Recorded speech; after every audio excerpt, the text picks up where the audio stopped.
তো আজকে একটা নতুন ভিডিওতে তোমাদের স্বাগত।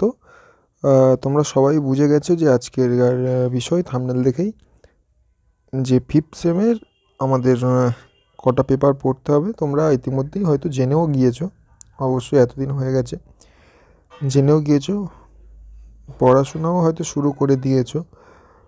তো আমাদের এটা ফিফথ সেমের প্রথম ভিডিও, তাই তোমাদেরকে বলছি একবার, যেটুকু প্রথম ক্লাস সেই হিসাবে বলছি যে 5টা যারা একদম জানো না তাদের জন্য বলে রাখি, 1টা 2টো 3টে 4টে, এই যে 4টে পেপার অর্থাৎ 9 10 11 12, এই 4টে পেপার এবার তোমাদের পরীক্ষা। যতদূর জানি আর অন্য কোনো সিসি নেই, আর অন্য এসএসসি বা ডিএসসি এই সেমিস্টারে নেই, তাই এই 4টে পেপার ভালো করে পড়তে হবে। তবে 4টে পেপার বলে যে খুব হালকা হবে নিলে হবে না, এর চাপ আছে কিন্তু অনেকটাই।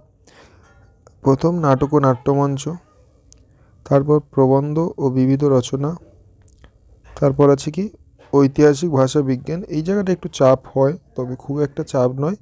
যেমনভাবে পড়াবো গাইড করব, যদি পড়তে পারো খুব অল্প প্রশ্ন মুখস্থ করার পরেও এই পেপারে ভালো নাম্বার পাবে।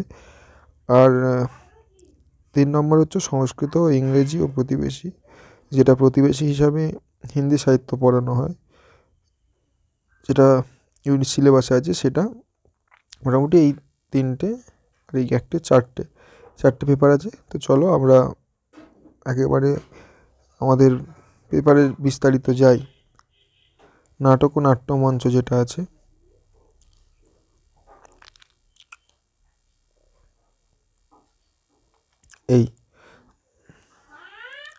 এই যে দীনবন্ধু মিত্রের নীল দর্পণ, তোমরা যারা যারা মোটামুটি এখনও টেক্সট পড়োনি, টেক্সট পড়াটা শুরু করো, খুব দরকারি টেক্সট পড়া। নীল দর্পণ মোটামুটি সবাই বিষয়টা জানো, সেই হিসাবে টেক্সট পড়াটা শুরু করো। লাইন তুলে খুব প্রশ্ন আসবে এটা থেকে, তাই খুব ভোগাতে পারে। নীল দর্পণ আর টিনের তলোয়ার। হ্যাঁ, টিনের তলোয়ার, উৎপল দত্তের যে টিনের তলোয়ার, এইটার ক্ষেত্রে একটা কথা বলি, এইটার ক্ষেত্রে একটা ইউটিউবে একটা ভিডিও আছে, সেই ইউটিউবের ভিডিওর আমি লিঙ্কটা ডেসক্রিপশানে দেওয়ার চেষ্টা করব, দিয়ে দেব। ওই লিঙ্কটা দেখে এটা বারবার শোনো, অডিওটা শোনার পর আর পড়বে তো অবশ্যই। এটা একদম নয় এইভাবে না যে শুধু শুনলে হয়ে যাবে, কারণ এটা একটা জিনিস দেখবে শোনার পর যখন পড়বে তখন বুঝতে পারবে। একটা নাটক যখন লেখেন একজন, তারপর অভিনয় যখন, উৎপল দত্ত নিজেই অভিনয়, বেণী মাধব চরিত্র যারা জানো, মানে মূল চরিত্রের মধ্যে একজন বেণী মাধব, সেই বেণী মাধবই চরিত্রটাই উৎপল দত্ত অভিনয় করেছেন সেই অডিওতে। সেই অডিওটা শুনলে খুব ভালো করে জিনিসটা বুঝতে পারবে। তো আগে অডিওটা শুনবে, তারপর দেখবে পড়বে, পড়তে খুব সুবিধা হবে খুব। আর তারপর হচ্ছে যে পার্টটা, সেটা হলো গিয়ে রঙ্গমঞ্চের ইতিহাস। রঙ্গমঞ্চের ইতিহাস এটাকে দুটো ভাগ করা থাকে এখানে পড়ার জন্য।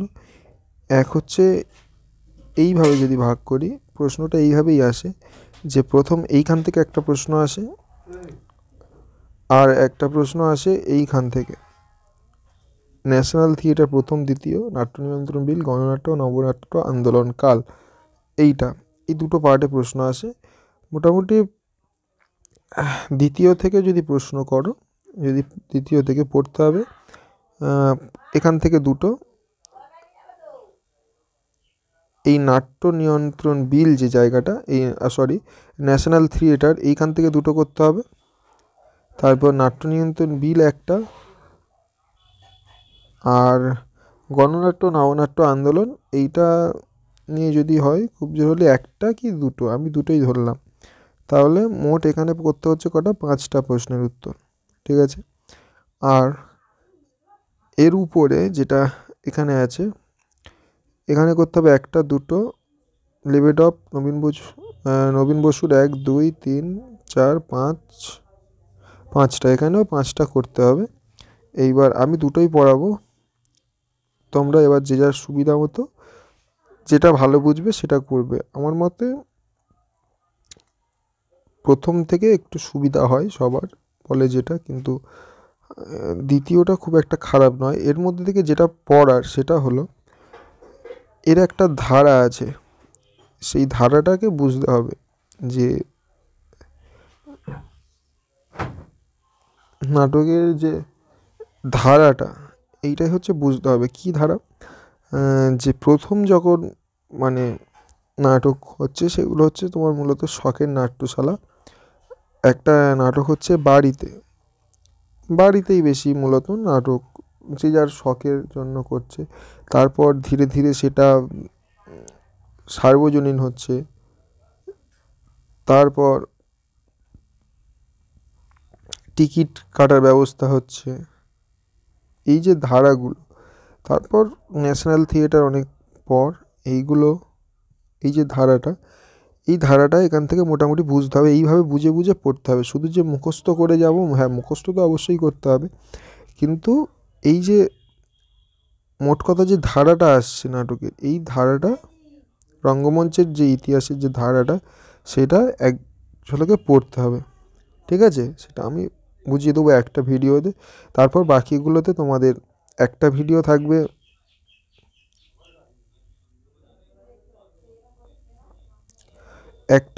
থাকবে তোমাদের মোটামুটি এই ধারাটাকে সংক্ষেপে বোঝানোর জন্য। আর বাকি যে ভিডিওগুলো হবে সেগুলো ধীরে ধীরে একটা একটা করে নাট্যশালা ধরে ধরে পড়ানোর জন্য, সেগুলো পুরো একদম নোটস ভিত্তিক থাকবে, নোটস ভিত্তিক। সেক্ষেত্রে ওই নোটসটাই তুমি মুখস্থ করবে, খুব ছোট্ট একদম, শুধু ছোট্ট নয়, খুব ছোট নোটস হবে। তাই মোটামুটি এই পেপারটা সহজ আছে, অসুবিধা নেই। কিন্তু এর পরের যে পেপারটা 10, হ্যাঁ এটা এইখান থেকে মোটামুটি কমলাকান্তের দপ্তর এটা পড়ার আছে একটা। দাঁড়াও, একটু টানতে হবে।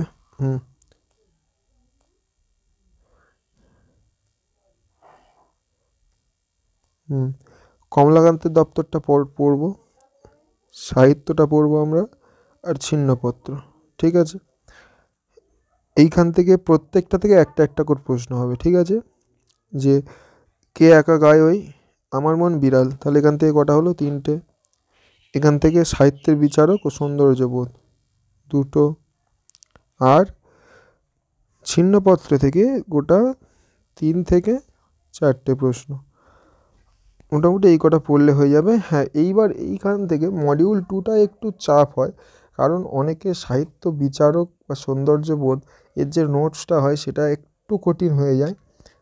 সেক্ষেত্রে এটা বোঝার একটু অসুবিধা হয়। তার ক্ষেত্রে যদি সাহিত্যের বিচারক বা সৌন্দর্যবোধের জায়গায় যদি আমরা এইটা করি, আধুনিক সাহিত্য, গোপাল হালদার, রবীন্দ্রনাথ উত্তরসাধক, পাশ্চাত্য প্রাচ্য সমালোচনার ধারা, এইটা করলে হয়তো 3টে প্রশ্ন আমাদের মুখস্থ করতে হচ্ছে, কিন্তু এইটার তুলনায়, সাহিত্যের তুলনায় এইটা অনেকটা সহজ হবে।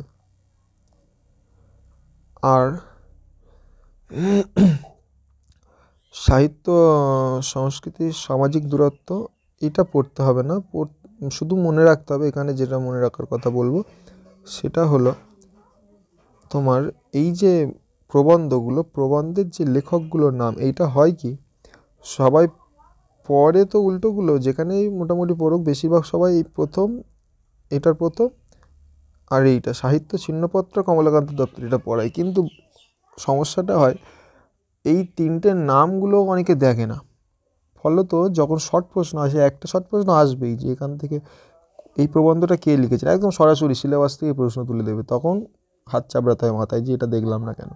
তাই এই নামগুলো অন্তত একবার করে দেখে নিতে হবে। আর তারপর ঐতিহাসিক ভাষাবিজ্ঞান, এই পেপারটা একটু কঠিন বলবো, কিন্তু ঠিকঠাকভাবে পড়লে এই পেপারেই সব থেকে বেশি নাম্বার আসবে, সব থেকে। বেশি নাম্বার। তার জন্য করতে হবে যেটা, সেটা হলো ভাষা পরিবার, ইন্দো ইউরোপীয় আর্য ভাষা ও প্রাচীন ভারতীয় আর্য ভাষার সম্পর্ক। এই যে পার্টটা আছে, এই পার্টটা আমরা যে ভাষার যে পরিবারগুলো, সেই পরিবারগুলো নিয়ে ভাগ হবে। তার মধ্যে আমাদের যে পরিবার ইন্দো ইউরোপীয় পরিবার, সেই পরিবারটা নিয়ে আমরা আলোচনা করব। ও প্রাচীন ভারতীয় আর্য ভাষা, সেইখান থেকে দেখব যে পালি প্রাকৃত হয়ে যে ভাষাটা আসছে সেই জায়গাটা দেখব। তারপর প্রাচীন ভারতীয় আর্য ভাষা থেকে আধুনিক ভারতীয় আর্য ভাষা হিসাবে বাংলা ভাষার উদ্ভবের গতিরেখা, এই যে গতিরেখাটা আমরা দেখব। তারপর মডিউল 1 গেল। মডিউল 2 আর 3টা একটু হিসাব মতো সোজা ওটার থেকে, কারণ এটা থেকে পুরো ডাইরেক্ট বলে দেওয়া যায় যে এইটা থেকে এটা আসবে, এটা থেকে এটা। কেন? কারণ বলছি, আদি বাংলা ভাষার ভাষাতাত্ত্বিক লক্ষণ, এই যে প্রেক্ষিতে চর্যাপদ, আমরা এখান থেকে মূলত প্রশ্ন যেটা আসে সেটা হলো, এক হচ্ছে ধ্বনিতাত্ত্বিক, একটা হলো রূপতাত্ত্বিক। ধ্বনিতাত্ত্বিক আর রূপতাত্ত্বিক। এইবার প্রত্যেকটার ক্ষেত্রে চর্যাপদের ধ্বনিতাত্ত্বিক, চর্যাপদের রূপতাত্ত্বিক, শ্রীকৃষ্ণ কীর্তনের ধ্বনিতাত্ত্বিক, শ্রীকৃষ্ণ কীর্তনের ধ্বনিতাত্ত্বিক রূপতাত্ত্বিক, অন্নদামঙ্গলের ধ্বনিতাত্ত্বিক রূপতাত্ত্বিক, পরিব্রাজকের ধ্বনিতাত্ত্বিক রূপতাত্ত্বিক। এটা ক্লিয়ার? আর প্রত্যেকটার ক্ষেত্রে একই। এইবার আমি যদি চর্যাপদটাই শুধু ভালো করে পড়লাম, তাহলে যখন প্রশ্ন আসছে বড় প্রশ্ন, তখন বড় প্রশ্নে যদি চর্যাপদের ধ্বনিতত্ত্বটা এসে যায়, চর্যাপদের ধরো বড় প্রশ্ন ধ্বনি এসে গেল, তাহলে 5-এ কী আসে? এটা যদি 10-এ চলে আসে, তাহলে 5-এ আসবে রূপতত্ত্ব, তাত্ত্বিক আলোচনা চর্যাপদে। তাহলে এটা সুবিধা হলো। যদি চর্যাপদটা শুধু পড়ে যায়, তাহলে এখান থেকে 5 পেয়ে যাচ্ছি, 10 যেটা পড়বো, একটা 10-এ পাবো, একটা 5-এ পাবো। তাহলে ক্লিয়ার? যদি শ্রীকৃষ্ণ কীর্তন, যদি চর্যাপদ না করে যদি শ্রীকৃষ্ণ কীর্তন করি, তাহলে সেই একই ব্যাপার। তবে যেটা করব সেটার ধ্বনিতাত্ত্বিক রূপতাত্ত্বিক দুটোই করতে হবে, না হলে সমস্যাটা হবে। তারপর সেম তৃতীয় মডিউলের ক্ষেত্রেও যদি আমরা যে কোনো একটা করি, অন্নদামঙ্গল বা পরিব্রাজক, যে কোনো একটা যদি ভালো করে করি তাতেই হবে। শুধু ধ্বনিতাত্ত্বিক আর রূপতাত্ত্বিক এই যে প্রশ্ন, এইটাই আসবে। হ্যাঁ, এইটা আর রূপতাত্ত্বিক, এইটা ভালো করে করতে পারলে হবে। আর যেভাবে দেবো সেইভাবে করবে, অসুবিধা হবে না। আর একটা আছে, তাহলে কটা হলো? 5-এ 1, 2, 3টে। আচ্ছা, ওটা আলাদা।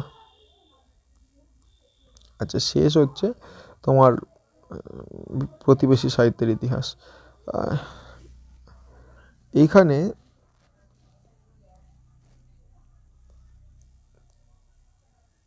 যেটা পড়ার সেটা হলো প্রত্যেকটা থেকে এই যে কবি ও নাট্যকার কালিদাসের দুটো পড়তে হবে, ভবভূতি, বাণভট্ট, শূদ্রক, জয়দেব। এইখানে সাজেশানটা করা খুব মুশকিল, তাই ধরে ধরে পড়তে হবে। আর প্রশ্নগুলো ছোট করতে হবে, ছোট ছোট প্রশ্ন করে পড়তে হবে। এইটা এইখানে আছে। তারপর এইখানে যে কোনো একটা নাটক বা কাব্য যদি করা হয়, যে কোনো একটা বাদ দেওয়া যাবে, হয় কথা সাহিত্য বাদ দাও, কাব্য বাদ দাও, না নাটক বাদ দাও, যে কোনো একটা। দুটো মোটামুটি তোমার এখান থেকে করতে হবে, দুটো পোর্শান। এবার যেহেতু দেখছি কাব্যে কজন আছে, উপরে 3 জন, মাঝে 4 জন, নিচে 3 জন, তাহলে যদি কাব্যটা বাদ দিই তাহলে 3টে 6টা করতে হচ্ছে। না হলে যদি কাব্যটা ধরা হয় তাহলে একটা বেশি করতে হচ্ছে, 7টা করতে হবে। আর শেষে যেটা তোমার প্রতিবেশী সাহিত্যের ক্ষেত্রে যেটা বলবো, একদম 2 পৃষ্ঠা করে প্রত্যেকটা প্রশ্ন, 1, 2, 3, 4, 5, 5টা প্রশ্ন, 2 পৃষ্ঠা করে প্রশ্নের উত্তর থাকবে। টাইপ করলে ওটা আরও ছোট হয়ে যাবে, 1 পৃষ্ঠার ভিতরে হয়তো হয়ে যেতে পারে। তো সেইটা মোটামুটি ভালো করে পড়তে পারলে, 1টা 2টো 3টে 4টে 5টা 5 পৃষ্ঠা পড়লে হিন্দি সাহিত্য তোমার কমপ্লিট হয়ে যাবে। যেহেতু তোমাদের উপরই এক্সপেরিমেন্ট, তোমরাই প্রথম, সেহেতু আমার মতে প্রত্যেকটা প্রশ্ন ছোট করে হলেও করে যাও। কারণ না পাওয়ার থেকে একদম যদি না লিখতে পারো সেখানে কিন্তু খুব সমস্যা হয়ে যাবে। আর প্রত্যেকটা প্রশ্ন যদি মানে মুখস্থ করো, অ্যাটলিস্ট যদি কাজে না লাগে, বড় প্রশ্ন না আসে, একটা কথা মনে রাখবো, ওর থেকে একটা হলেও ছোট প্রশ্ন কিন্তু করতে পারবে, একদম বিফলে যাবে না। আজকের এই অবধি থাক আলোচনা। এর পরের ভিডিও থেকে আমরা যে ভিতরের কোনগুলো পড়ব, ডিটেলসে আরও এক একটা করে টপিক আমরা আলোচনা করতে করতে পড়ব। তো আজকে এই অবধি।